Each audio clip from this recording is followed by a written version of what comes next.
Hello, class. Dr. Bauer's office hours. And today we're continuing our unit on theology by talking about the paradox of the stone. Here are a few study guide questions to help you as we discuss it. What is the paradox of the stone? Why is it called that? What does it threaten to show? How does it threaten to show that? What is the standard first step in attempting to solve the paradox of the stone? How does St. Thomas Aquinas purport to solve the paradox of the stone? How does Frankfurt purport to solve the paradox of the stone? To whom does Frankfurt attribute his solution? And what lies at issue in the disagreement between the two types of solutions to the paradox of the stone?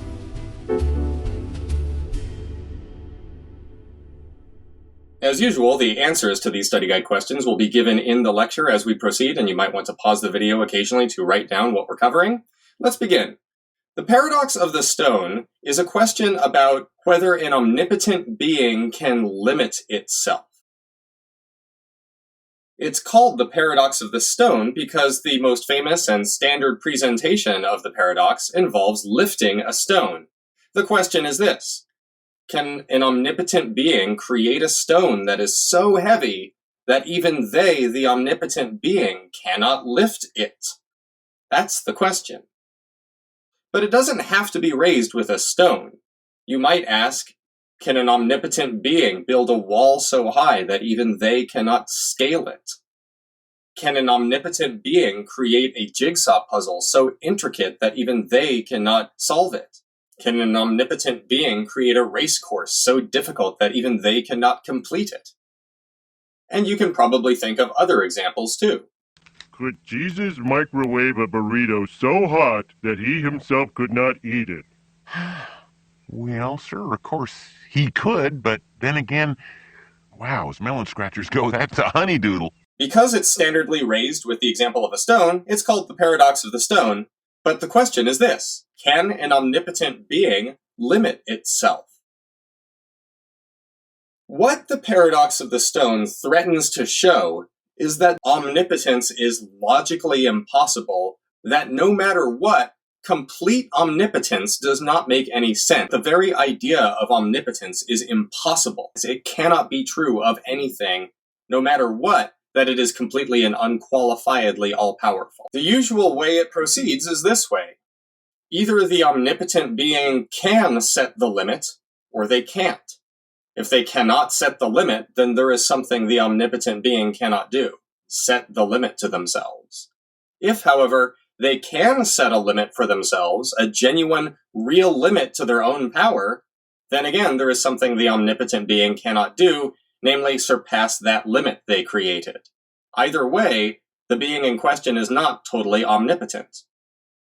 To phrase it in terms of the stone, we would say this: either God can create the unliftable stone, or he cannot create it.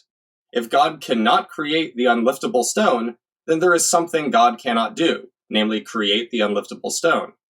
If, however, God can create the unliftable stone, then there is again something God cannot do: lift the unliftable stone. Thus, either way, it cannot be true that God is all-powerful. There must be some limit to God's power, and the idea of omnipotence does not really make sense.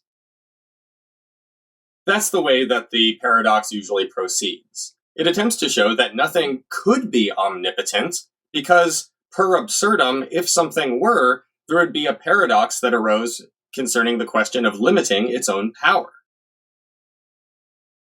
Now, is there a solution to this puzzle? Actually, there are a couple of purported solutions, but they do agree on one simple first step in addressing this paradox. The simple first step in solving the paradox of the stone is this: focus on the limit itself and ask, what kind of an object is that? The unliftable stone, which we're asking whether God can make, what kind of an object is that unliftable stone?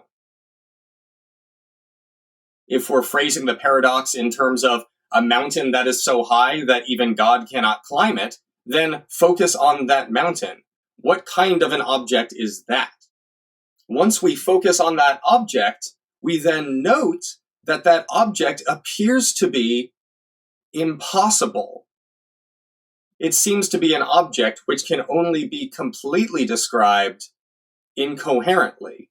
Consider the unliftable stone. What is that?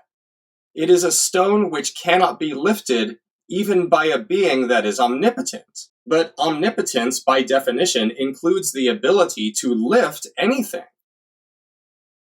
So in asking whether God can create the unliftable stone, we're asking whether God can create this type of thing, a stone which cannot be lifted by a being that can lift any stone.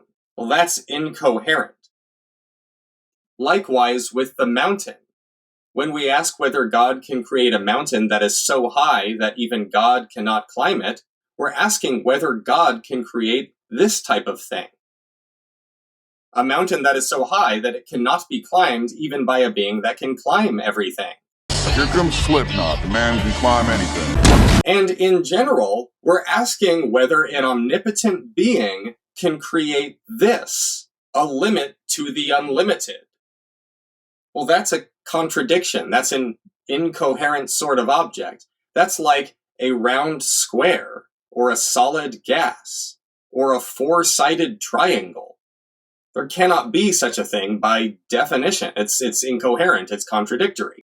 So, here's the simple first step in attempting to solve the paradox of the stone, is that we're asking, when we raise the paradox of the stone, whether an omnipotent being can do the logically impossible.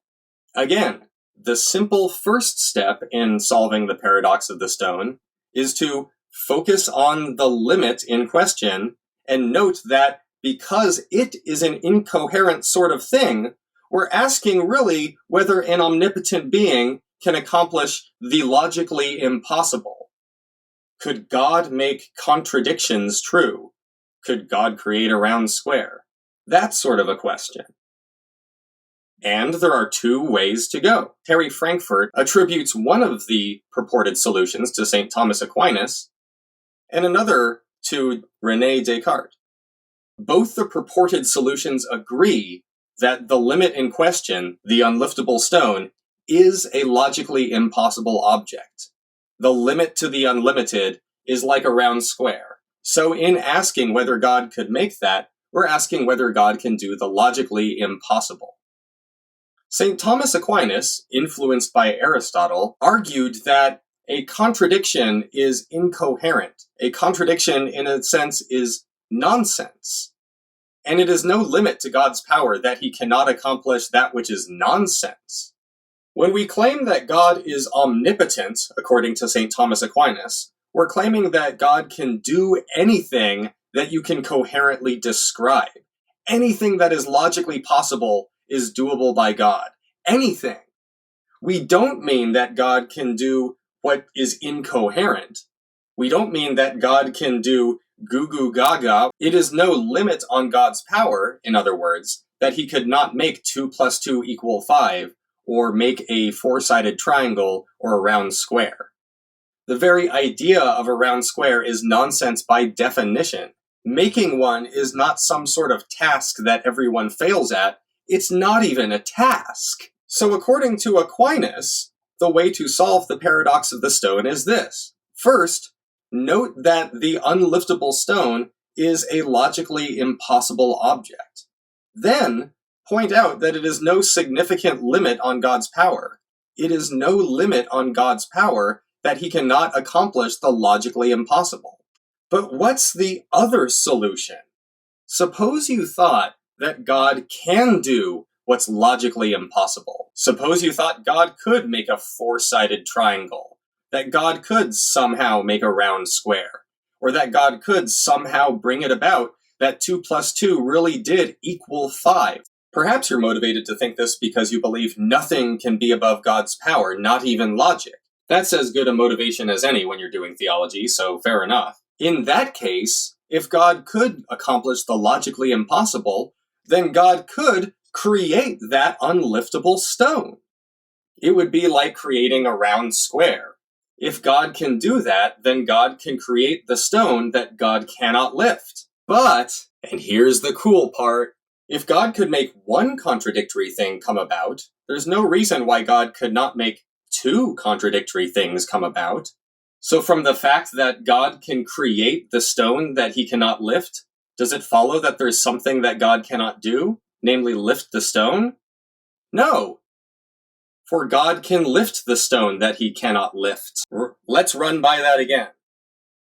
Is it a contradiction to say that God can lift the stone that he cannot lift? Yes, that is a contradiction. But it is no more of a contradiction than the initial contradiction of creating a stone that an omnipotent being couldn't lift. If we allow God to do the logically impossible, if we allow God to make contradictions true, then we allow God to make one of them true by creating the stone. Why not let two of them be true? Thus, God can not only create the stone that he cannot lift, he can also lift it.